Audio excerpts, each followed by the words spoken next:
In this video, I'm going to show what foods you can add to your diet that may help you to get your hair growing strong, healthy, shiny and thick again. If you're new here, my name is Shirley and I'm a registered nutritional therapist. So what can we add to our diet to grow our hair thicker and shinier? The first food that I'm going to talk about is protein. So protein is a source of amino acids cysteine, methionine and L-lysine. Basically, cysteine and methionine are needed to make the keratin that's found in our hair shaft, which forms the hair. And 10 to 17% of our hair is made from cysteine, which helps with the rate of growth and diameter of our hair. And for our hair to grow thick, strong and shiny, we need L-lysine. So the second food group that you need to grow thick, strong, shiny hair is omega-3 fatty acids. And these are your fatty fish, nuts and seeds, olives, olive oil and coconut oil, avocados.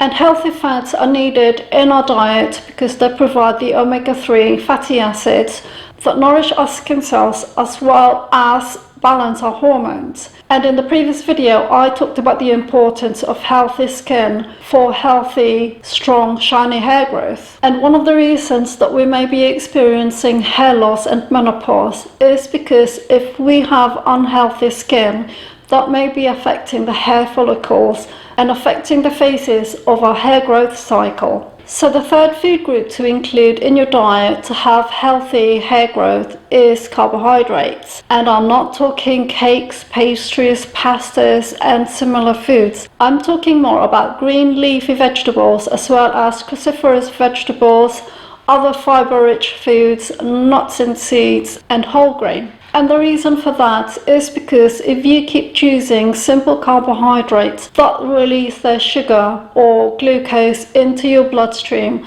what happens then is you're releasing too much sugar in your body, and this will be feeding the non-beneficial microorganisms in your skin. And as a result, you may experience inflammation in your skin. And as I mentioned in the previous video, the health of your skin is really important when it comes to healthy hair growth. If your skin is inflamed, it will be affecting the keratin in your skin cells, which will then affect the phases of hair growth. And that may be the reason that you're experiencing thinner hair or that you're experiencing hair loss and menopause. Also, in the previous video in this series, I talked about aromatase enzymes converting testosterone into dihydrotestosterone. And when this happens, your hair follicles get smaller, which will result in thinner, more downy hair.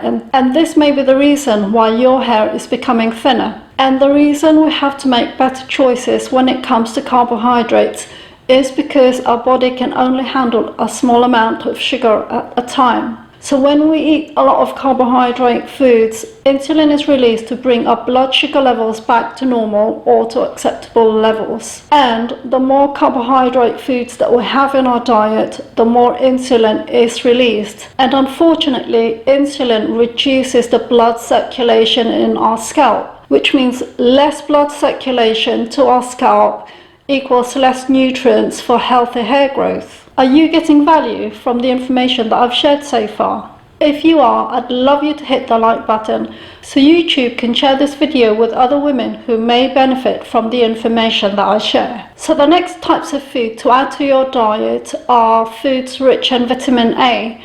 And the reason for that is because vitamin A is a fat-soluble vitamin which helps to protect, moisturize and keep your hair strong. And vitamin A is rich in foods such as liver, kale, sweet potatoes, broccoli and spinach. So the next thing to add into your diet to help grow strong, shiny hair is foods rich in vitamin D. So we've already talked about vitamin D in terms of keeping your skin and hair healthy. At the time of recording, we're in mid-February, so it's important to either get your vitamin D from foods or from supplements. Of course, before you use any supplement, it's really important that ideally you should get your vitamin D levels checked to make sure whether, one, you need vitamin D supplements at all, and two, if you are low in vitamin D, that you know what levels to take. You can get vitamin D from certain foods that you eat, and these can be from such things as eggs, mushrooms, and oily fish. So the next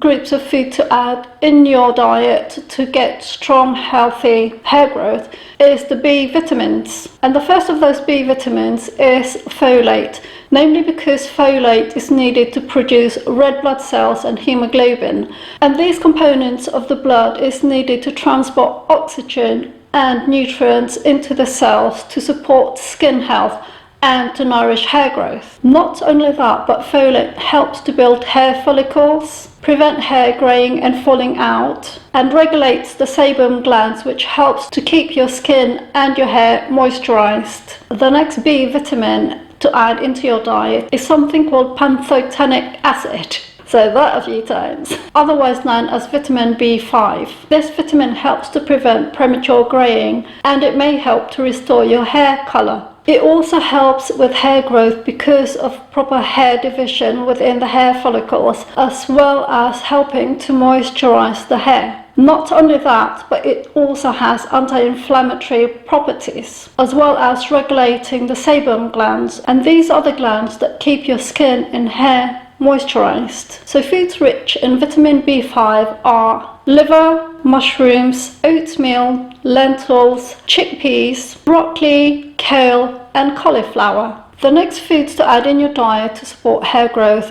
are foods rich in biotin, because biotin supports fat and protein metabolism. Foods rich in biotin contain sulfur, which supports skin health, lowers oil production, and activates hair growth. So before I continue, let me know how losing your hair is affecting you. Is it making you more self-conscious? Or maybe you've lost your self-confidence because of your hair loss? Let me know in the comments down below. So the next types of food to add into your diet are foods rich in vitamin C. Because vitamin C helps with the immune function, and we've already talked about the importance of healthy skin when it comes to strong, healthy, shiny hair growth. So foods rich in vitamin C are peppers, kale, parsley, collard greens, citrus, and watercress. So we talked about how iron is associated with hair loss, and especially with hair loss after a stressful situation or a stressful episode in life. And it's also known that women who are anemic may be experiencing hair loss because of the disruption at the telogen phase. So it's really important to make sure that if you think you may be anemic,